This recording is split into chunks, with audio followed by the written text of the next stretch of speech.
These are stories of outdoor adventure and expert advice from folks with calloused hands. I'm James Nash, and this is the Six Ranch Podcast.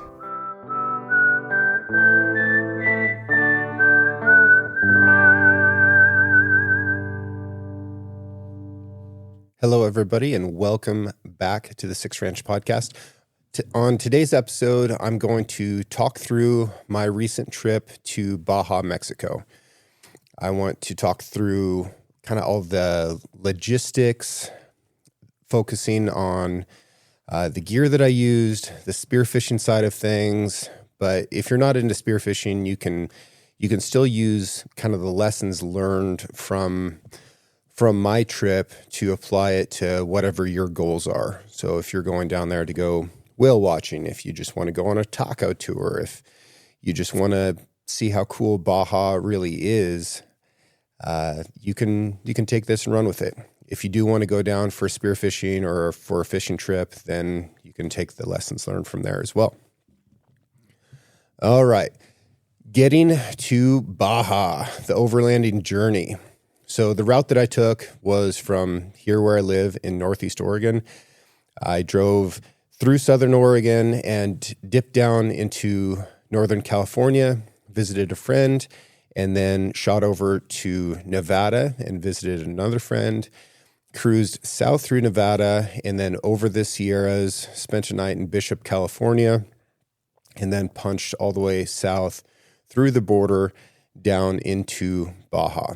So my travel through the states wasn't super interesting as far as overlanding travel goes, because while I was mostly on highways, actually very little of this trip ended up being on interstates at all, only a couple hundred miles out of the over 4,000 miles that I traveled. But a lot of it is just, driving through the states. I think we've all kind of got that under control. Once you get down to Mexico is where things start to change a little bit. I will say that I was driving my Ford F-150 King Ranch. It's got a 6.5 foot bed. It's got a great big cab. So I had some stuff in the back seat, some stuff in the front seat, and then I had my Lone Peak Overland camper all set up. I also had a decked drawer system in there, and then a half cargo glide. The back of my truck was fairly full of all this spearfishing equipment and everything that I would need for camping and for the trip, and also for my trip home. I'll get into more of that gear stuff later on. But let's talk about the border crossing and what you need to be able to do that. First of all, I printed off 2 folders of documents so that I would have spares of everything, so that everything would be clean and ready to go. I'd printed off my vehicle registration. I'd printed off my American insurance, copies of my driver's license, which were laminated. So they almost looked like a fake ID, sort of. I wanted to do that so that if I got pulled over by Mexican police or Mexican military and they asked for my driver's license, I could give them that copy so that if they decided to try to hustle me for something, they weren't holding on to the real thing. I did the same thing with my passport, except rather than trying to print off a passport book, I just had a really high quality print of, the actual page that has my numbers and information and photo and stuff like that on there. Now, to drive into Mexico, you need Mexican auto insurance. I had done that previously, so I'd already printed all of that stuff out as well. For 14 days to have, the highest level of insurance that I could possibly have for my truck and my camper and my gear and myself, liability, insurance for if I needed to get a tow, some additional health insurance. I really wanted to pay as much as I honestly could for that insurance. That ended up being about $550. I looked at a few different sites, and that's what it came back as. So that's what I got. At the border crossing, I crossed at Mexicali, There's 2 border crossings at Mexicali. They tend to be some of the easiest border crossings along the California border to get into Baja. Mexicali 1 is the old border crossing. It doesn't have very many lanes, and it tends to be a little bit slower. Mexicali 2 has more lanes. It's more modern equipment. That's the one that I went through on the way down. Pretty easy. Drove through, got stopped, pulled over. They took a quick look through my cab, quick look through the canopy and through the deck system, and then sent me on my way.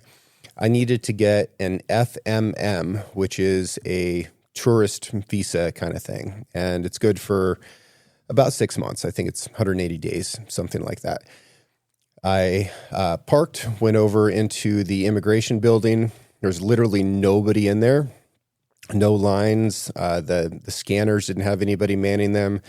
I followed signs down to this desk that said FMM on it. There was one guy there. I showed him my documents, showed him my passport. He actually had to roll his little stamp thingy to that day's date, and then went ahead and stamped my document. I paid $40 for that. I don't know how often people are actually getting those things, and nobody during the rest of my trip ever asked for one, but it is a legal requirement, so decided to go ahead and do that. Do with that information what you will. From there, took off, and I'm in Mexico. Now, it's worth mentioning that the cartel situation in Mexico is a little bit worse than it has been, in times leading up to this. With the border closed, the cartels haven't been making as much money as they've been making during previous years. And we've also done some things to disrupt cartel leadership, like taking some cartel leaders, extraditing them from Mexico back to the U.S.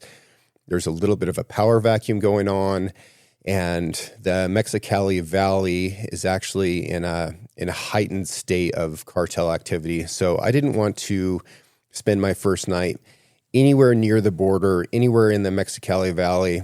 So my goal was to punch all the way down to San Felipe, which is 2-3 hours from the border. Going through Calexico and in the Mexicali area really wasn't that big of a deal. I was just using Google Earth to navigate, and I had a portable Starlink Mini that I had plugged into the 110 inverter in the cab of my truck, and I just set the Mini up on my dashboard, and that was working great. There's also cell service pretty much anytime you're near a town, but throughout a lot of Baja, you are not going to be. My first sort of drama was when I got to the first military checkpoint. Now, I hunt and fish and shoot a lot, right? So ammunition inside my vehicle is just a very normal thing in my life. I knew that I couldn't have any ammunition in there. So in the week leading up to this trip, I had stripped everything out of my truck and made sure that I didn't have any ammo in there anywhere. And I pulled everything out. I thought that I had done a really good job, but it turns out that I hadn't. So my floor mat in the driver's side has little clips that hold it down. So I didn't even think to undo those clips and pull that thing all the way out. But at the first military checkpoint, that is the first thing that they did. And they found a couple rounds of 22 mag underneath my floor mat. And immediately they asked, ¿Dónde está las armas? Which is like, where are your guns? Like, I don't have any guns. I did not bring any guns.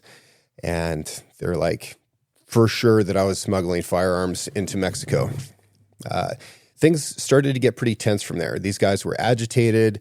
They were obviously nervous. This is in the dark at this point. And I didn't feel like it was that big of a deal. Like, oops, mistake. Yeah, throw those in the trash. Sorry about that.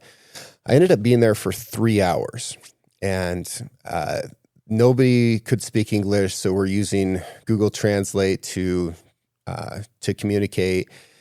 And they went through my entire truck, pulled out every single thing, every single compartment, looked in every single bag.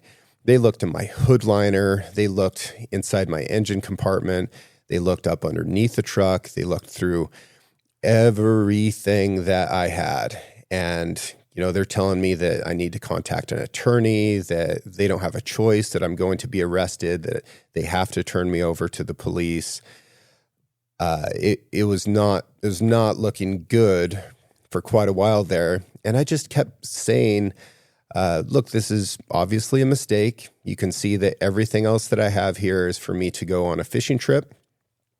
And I'm really sorry that I accidentally had ammunition underneath my floor mat. That's my bad. And yeah, after 3 hours, they finally said, be more careful next time. Get out of here. It's like, whew, okay. I was feeling really confident that after my search, after the border search, after that search at that military checkpoint, that I was good. So off I go, went down to San Felipe, and town was just dead. There was nobody around. Restaurants were still open. Mexican restaurants stay open pretty late. It's the middle of the day that you kind of have to anticipate that it's siesta, that businesses are not going to be open. But at this point, it's pretty close to 10 o'clock at night. Got some awesome tacos, was feeling great, and I didn't want to stay in town. So I drove south of town about half an hour and pulled up to a spot that was about 3/4 of a mile from the highway on a bluff that was overlooking the Sea of Cortez. It was next to an abandoned building that had some actually really beautiful graffiti on it, but also like some graffiti of Tupac. There's a lot of broken glass on the ground. You could tell people had been partying out there, but nobody was around. You couldn't see the spot from the highway. It was really pretty. And I just set up my Lone Peak real quick, crawled in, and went to sleep. Woke up when the sun rose and got to look out over the Sea of Cortez and that early morning sunlight hitting the mountains behind me. It was so beautiful. It was so beautiful. That day had a fair bit of wind, and the Colorado River actually comes into the Sea of Cortez up there, just north of San Felipe. So the water isn't particularly clear, and it was a little bit choppy. The pongas that were out, that's the little Mexican boats that were out getting ready to go fishing. You could hear the waves slapping on them and stuff. So this wasn't going to be a great day for me to do any diving. So I went ahead and headed south and started to pull in and check out some spots that I'd found on Google Earth that were like protected bays or points that were rocky, places that I just thought looked like I could get in and do a shore dive. And those definitely would have been good places had it not been for the wind. But with the wind there and me being by myself, it's just not a great idea to ever dive by yourself. It's nothing that I would recommend to anybody. But the nature of it was that if there was any conditions that were making it worse, then that's not something that I particularly wanted to do. So I kept punching south and decided to head over to the Bay of LA, Bahia de Los Angeles. And that place, let me tell you, is so beautiful. It's about 45 minutes away from the main highway, hour, something like that.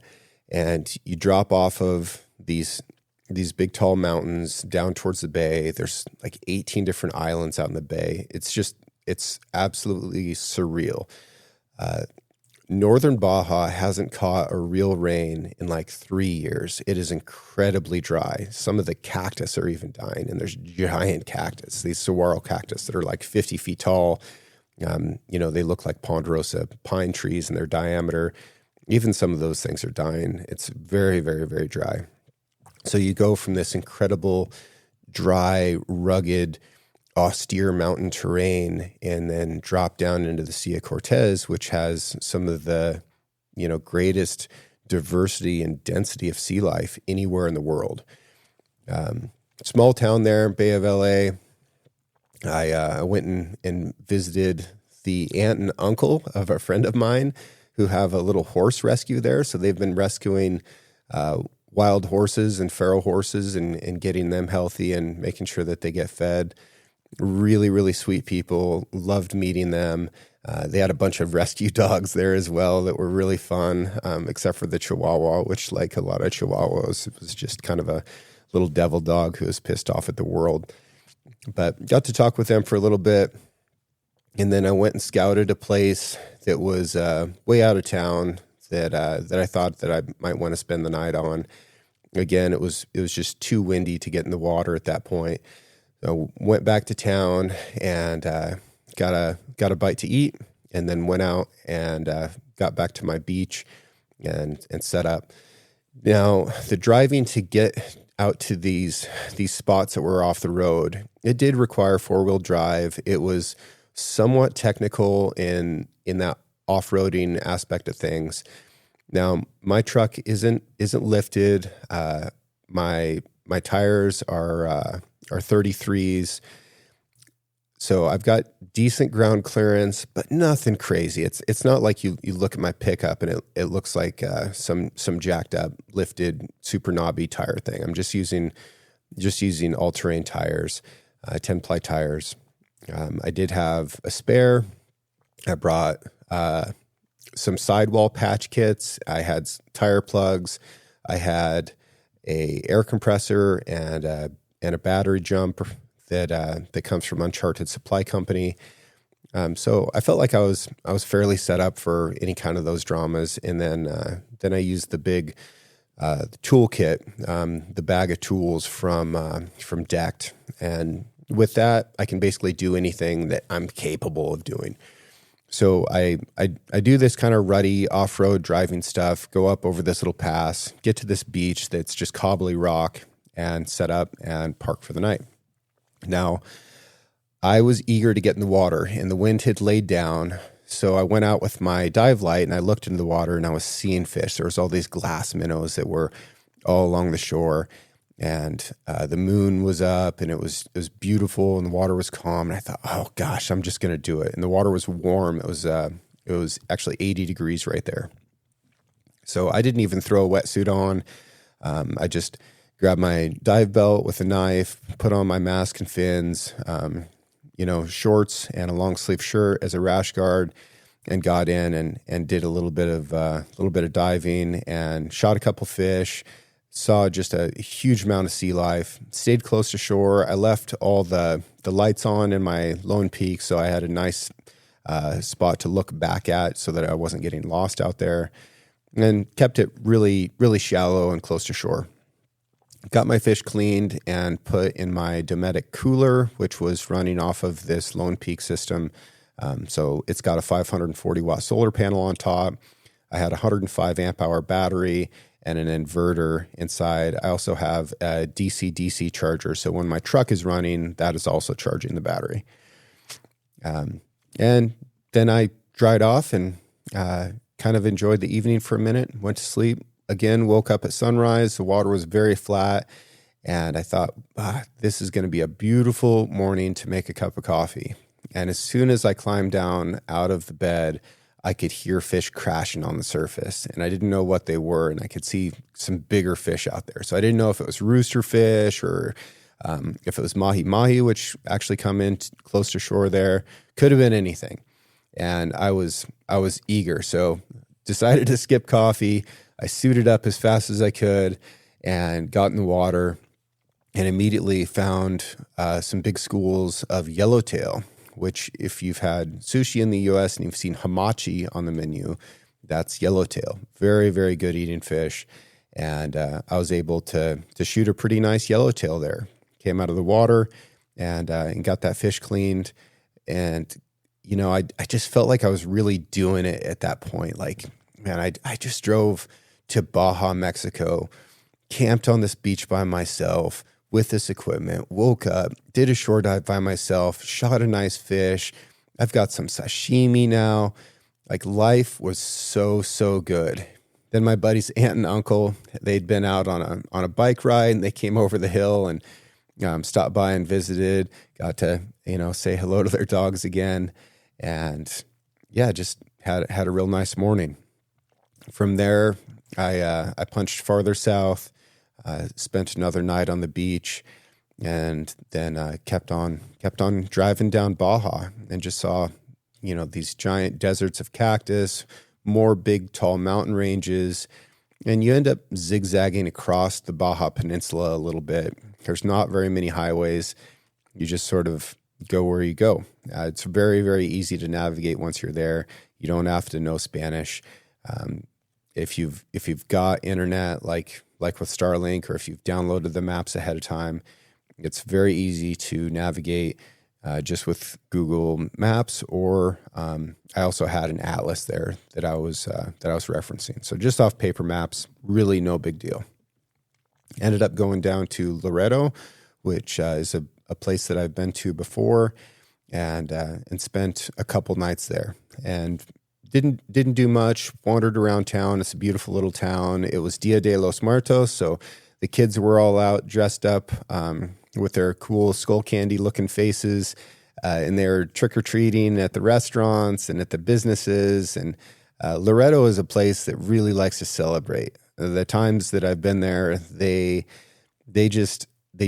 redecorate town almost every single day. One morning I woke up and in the town square there was like a junior high fencing team that was out there practicing. And it was just interesting stuff to see. I really love that. Some friends of mine flew in and they landed in Loreto, but by that point I'd already pushed out to go to my next destination, which was the primary reason for this trip, because we were going to be spearfishing for marlin. Now, spearfishing, of course, is something that I'm very passionate about because it's hugely challenging. It's very, very interesting. It's improved my mental and physical health quite a lot. And then as far as sustainable methods of take, there's just nothing that can compete with it, because it's ultimately selective. You're selecting not only for the species that you're trying to harvest, but down to the individual. So with hook and line, it's a little bit of a guess. You might not even know what kind of fish is biting your hook, much less the size or the age or anything like that. And with catch and release, there's a significant amount of mortality that occurs.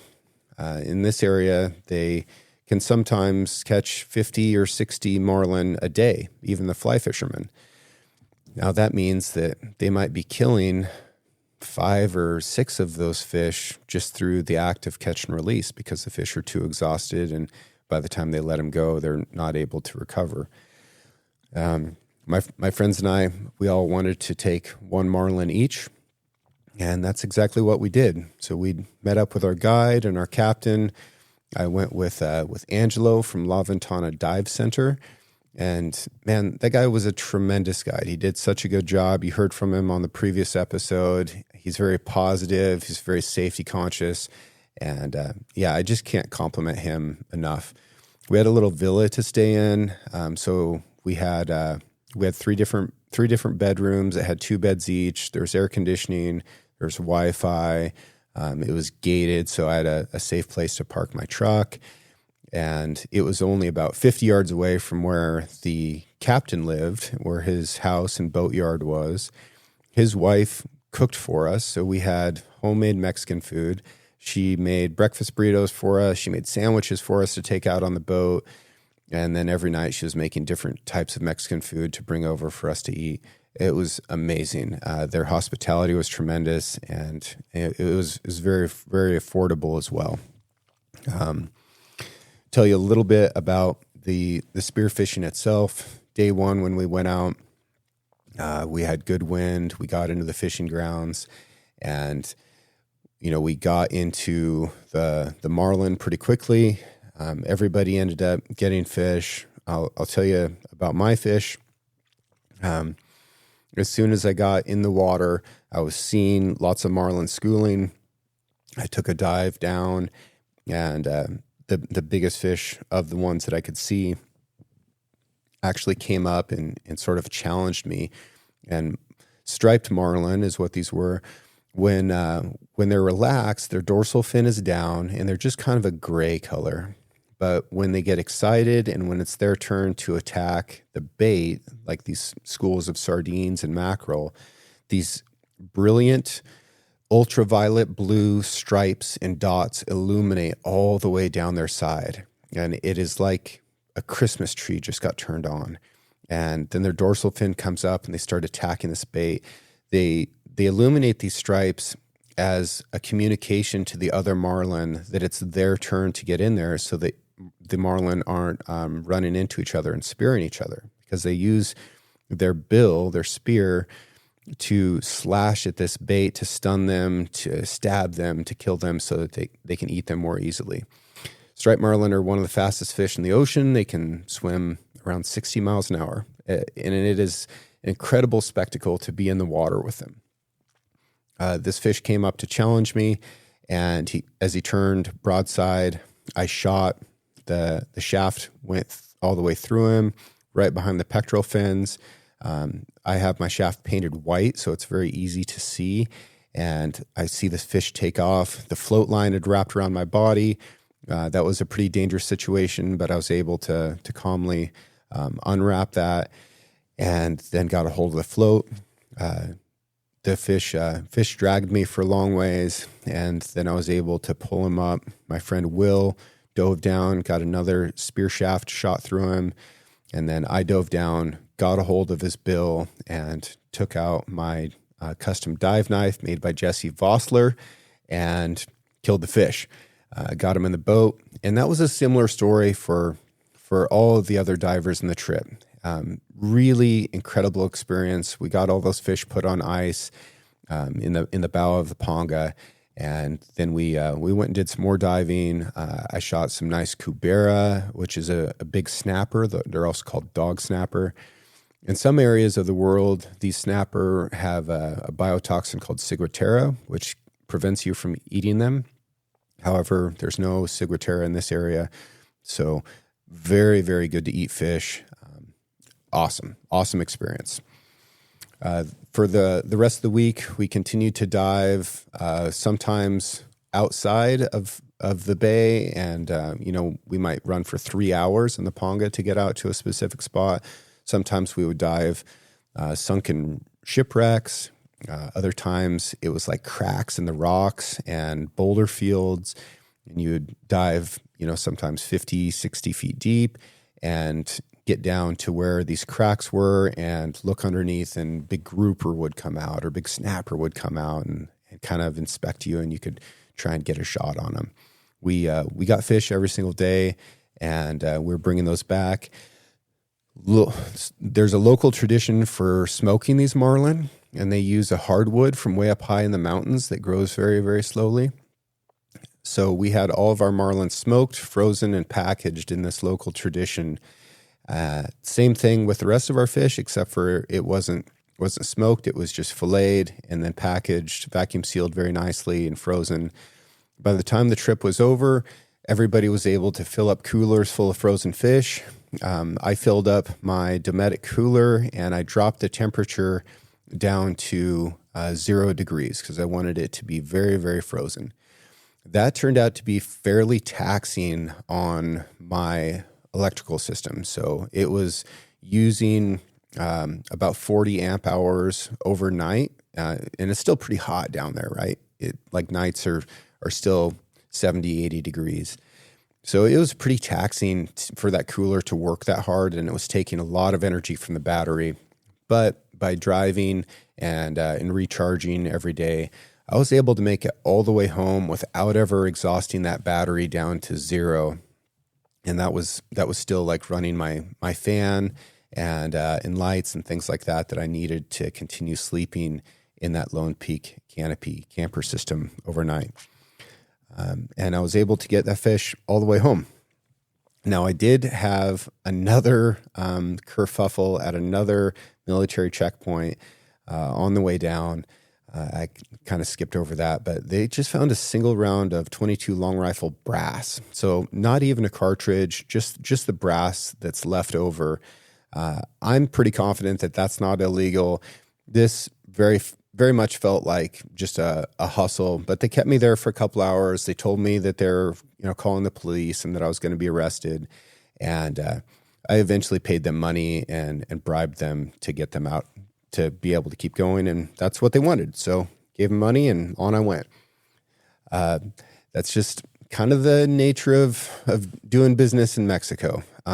It's very foreign to us as Americans to think about bribing any type of a figure like that. Of course, it's illegal here. It's probably illegal there, but it is something that happens. So be prepared for something like that.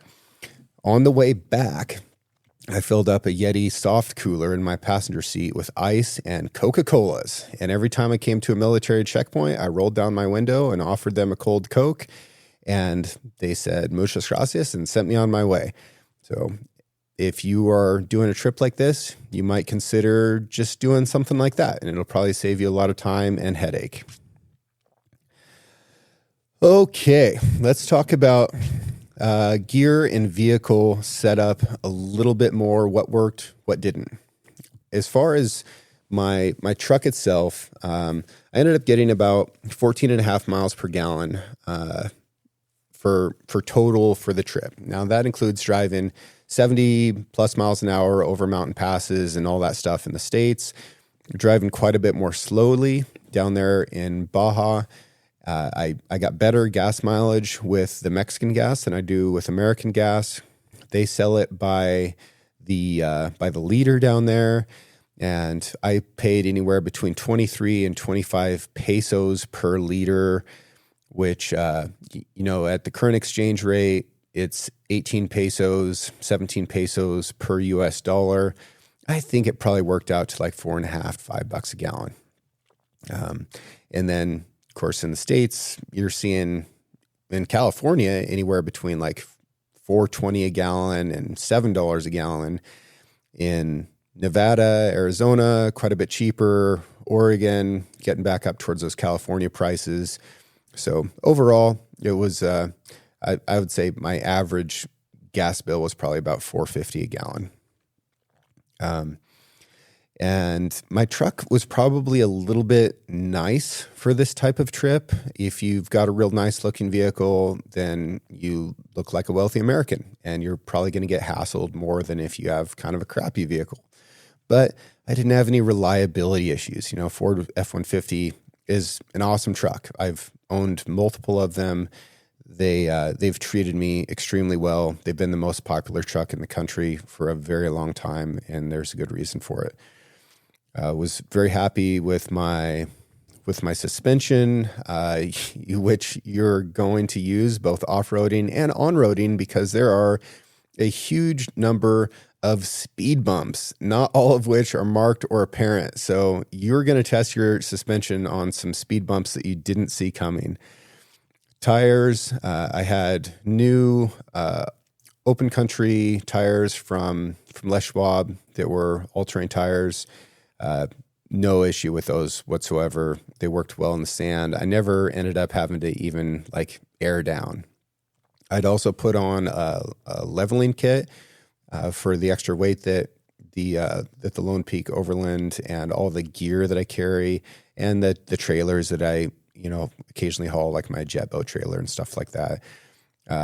I think that it should just be mandatory if you're going to be doing truck stuff in an F-150 that you put in an airbag system.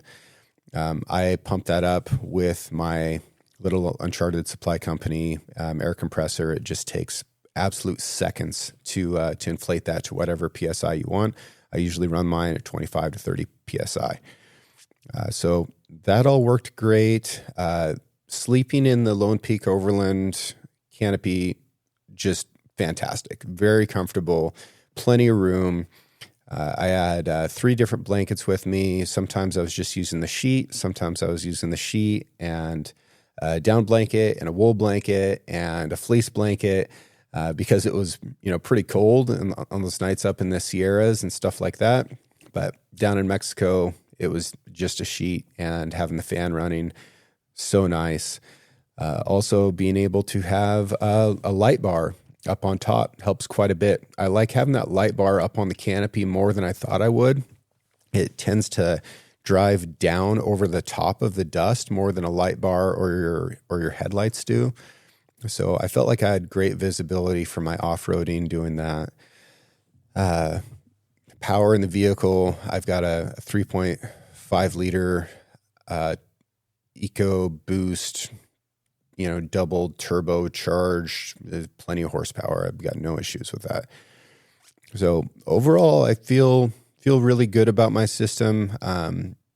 Just the social aspect of it, it probably looks a little bit nice. Another thing that I will say that I appreciated was that once I was inside of that canopy system sleeping, I can lock it all from the inside. So I felt really secure in there. Again, the reality of Mexico is that not everybody there is up to good, right? There are some people who do want to do you harm, who will hurt you, who will take your stuff. So I'd scouted out the places that I intended to stay from kind of a tactical perspective, where it wouldn't be obvious that I'd left tracks on the way in there, that people couldn't see me from a huge distance, where they would know that I was by myself and that I was vulnerable. And then while I was sleeping in there at night, I was able to lock myself in, which provides me that extra bit of security, especially since it's not like the States where I can protect myself with a firearm. My protection was going to be my short poop shovel, which not the best weapon, but I'm still a Marine and I've used a shovel a lot throughout my life, so I'm pretty handy with that, and I think I could fend somebody off from close range. So that was my plan, was defense by poop shovel. Some of the legalities that you should be aware of beyond what I've talked about with like the FMM and the Mexican-based insurance regulations for fishing. Like, you need to know what you can shoot, what you can't shoot, what the limits are every day. That's where having a guide who understands those regulations and can help you with that is hugely beneficial. So regardless of what you're getting into, I do recommend that you hire a guide and that you vet them well. Now, on this trip, I'd actually hired 2 different guides. So I'd previously hired one dude who was going to be providing 3 pongas for us. I paid a deposit to him, which was non-refundable. And then I decided later on to hire Angelo, but was going to keep this other dude. Now, he helped us out for the first 2 days by just being out there on his ponga. We could offload fish onto him. He could carry some extra gear. The reality is he was just fishing on his own, and he didn't show up to get us the gear when we would call on the radio and ask for it. He wasn't really going out and scouting for marlin for us like we asked him to. And after 2 days, it became apparent that this dude really wasn't that much of a benefit. He was coming up and asking for more money every day for fuel, even though I'd already paid him in entirety. Felt like a little bit of a hustle. It was a little bit of a hustle. So we went ahead and said, hey, appreciate what you did. We're not going to need you for the rest of the trip. And he obviously couldn't be happier. He had his money. Now I didn't have to even pretend like he was working. Off he went. That said, my lesson learned here is really do your best to vet who you're going to be going with. And the way to do that is by asking people who have been there, like, hey, who have you been with? Post something on Instagram, be like, hey, who's gone down here and gone on a guided trip in this area? Who was your guide? How do I get a hold of him? Do they speak English? Are they honest? Did they take care of you? Were they safe? Like those are the questions you need to be asking. I had kind of panicked because I couldn't find any availability for lodging in this spot. And there wasn't like websites for places who were guiding. And I just went through a friend of a friend of a friend and found somebody and talked to them on WhatsApp. Ultimately, that hustle ended up costing me about $3,000. That just is what it is. Lesson learned. Hopefully you can take that lesson and save yourself the money.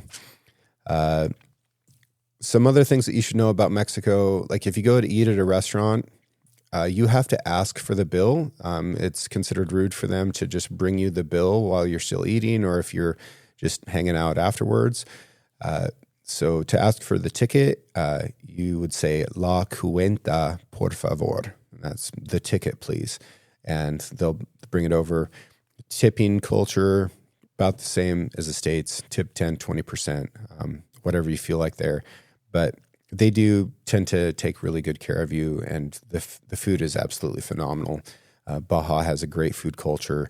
Some of the stuff is really spicy. If there's a sauce, highly recommend that you give it a little taste test before you go ahead and throw that on your taco, because some of it is nuclear. Some of my personal reflections on this trip is that it took longer than what I thought.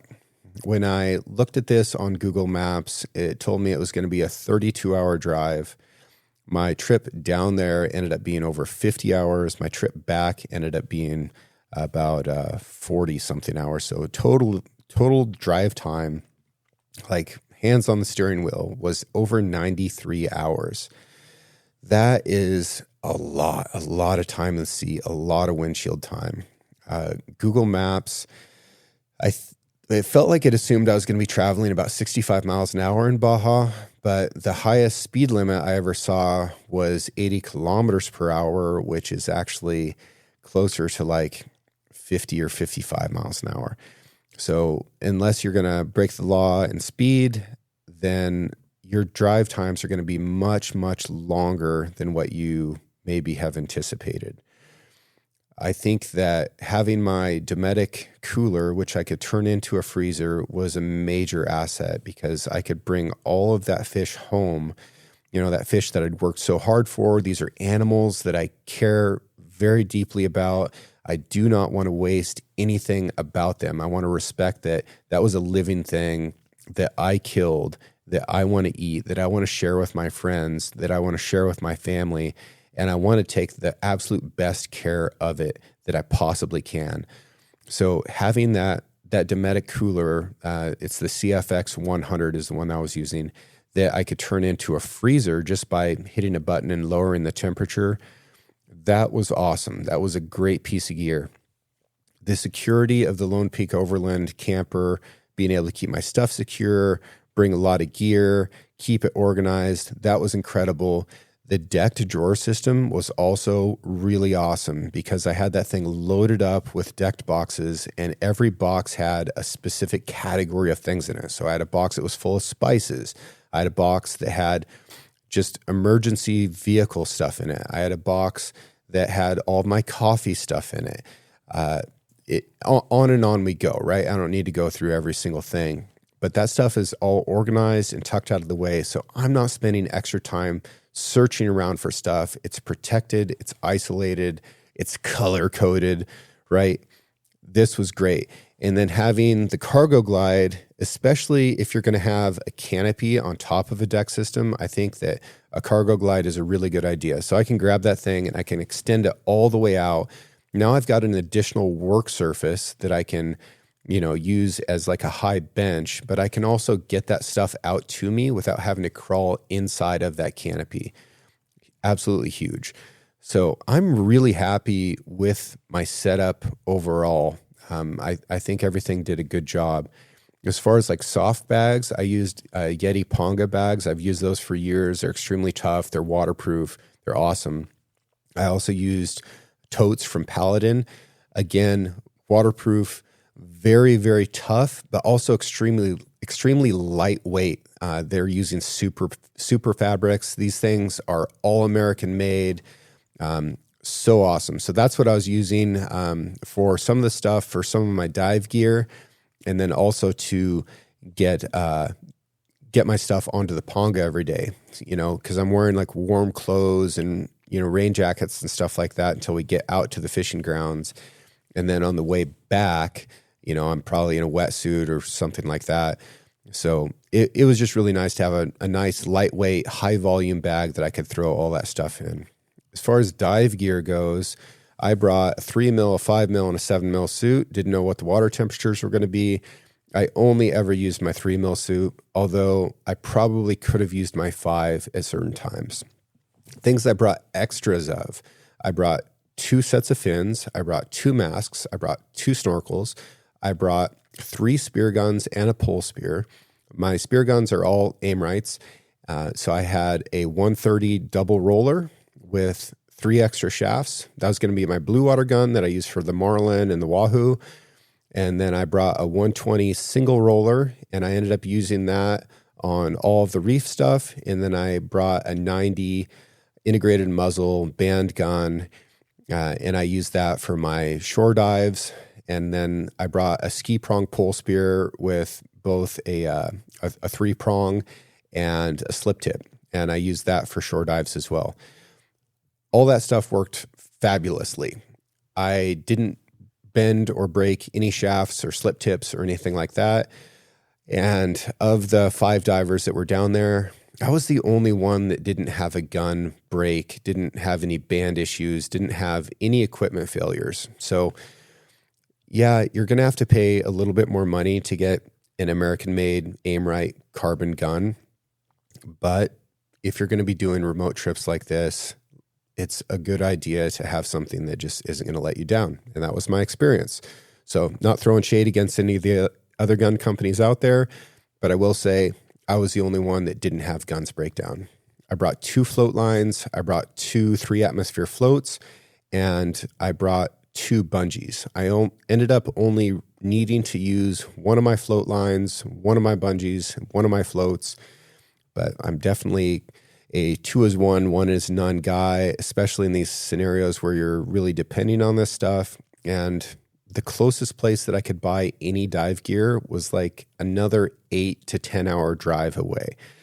That is a trip breaker, right? You're losing multiple days out of your trip if you have to go get a piece of gear like this. So none of my stuff ended up breaking. I feel really good about that, but I had it in case something like that happened. The spirit of adventure for all this was very high. Yeah, there is risk in driving anywhere by yourself, no matter who you are. And then driving a great distance by yourself, yeah, there's additional risk because not only can you not count on anyone coming, but there isn't anybody else who's actually there to help you. So you need to be capable, you need to be trained to the extent that is reasonable to be able to deal with any situations that might arise. If you find yourself in a situation like I did where you're starting to have dramas with the Mexican military or Mexican police, just stay calm. It's a good idea to try to video these situations as they're developing, but you also don't want to do that in a way that's going to make it worse. Be honest, explain your situation, but also like there's a time and a place to break out a little bit of money and see if that doesn't smooth things over, because this is Mexico, baby, and that is how it works. This was the biggest overland trip that I've ever done, and it might be one of the bigger trips that I ever do. I don't know that I am quite ready to go on, almost 100-hour drive again anytime soon, but I'm so glad that I did this and that I had this adventure. And if you have it in your mind that you want to go do something big and you want to take on something cool like this, and see this incredible piece of country that most people just never ever get to see, that they couldn't imagine, these massive mountain ranges and all the life in the Pacific and the Sea of Cortez, and just the vibe and fluorescence of these little tiny Mexican towns and these fishing villages. Like, go do it. And it's not that hard. It's very attainable, and you don't need some big, crazy overlanding rig. You don't need a hugely capable off-road vehicle. Like, you probably have what you need to be able to do this. If you don't have it, then you might look into some of the stuff that I used, because it worked out great for me, and I think it would work out great for you too. Yeah. If anybody has any questions specifically about this trip, or if you're thinking about doing something and you just wonder like, well, what's your advice? What's your recommendation here? Feel free to reach out to me on Instagram. It's at 6 Ranch Outfitters on Instagram, the number 6 Ranch Outfitters. And I'll be happy to answer anybody's questions and help you get going so that you can have an adventure like this. I've also got some videos up there of the spearfishing, and I took quite a bit of video as I went, and I might be putting together something that's a little bit longer form and in YouTube-y that I'll throw out there. Let me know if you guys are interested in something like that. But I hope everybody is doing well and that you're thinking about your next adventure. I hope that you go on that adventure and get to experience something. And if Baja is something that's on your mind, that's just been itching at you, that you want to go try and take it on, I encourage you to do it. And I hope that this information helps you get after it. Thanks so much for listening, and keep kicking ass, you guys. Love you all. Thank you to everyone who has taken the time out of their busy lives to write a review for the show and share it with their friends. I'm extremely proud of how intelligent, engaged, and adventurous this audience is. Original music for the 6 Ranch podcast is written and performed by Justin Hay. Art for the 6 Ranch podcast was created by John Chatelain and digitized by Celia Harlander. Thanks for listening, and we'll see you again next week.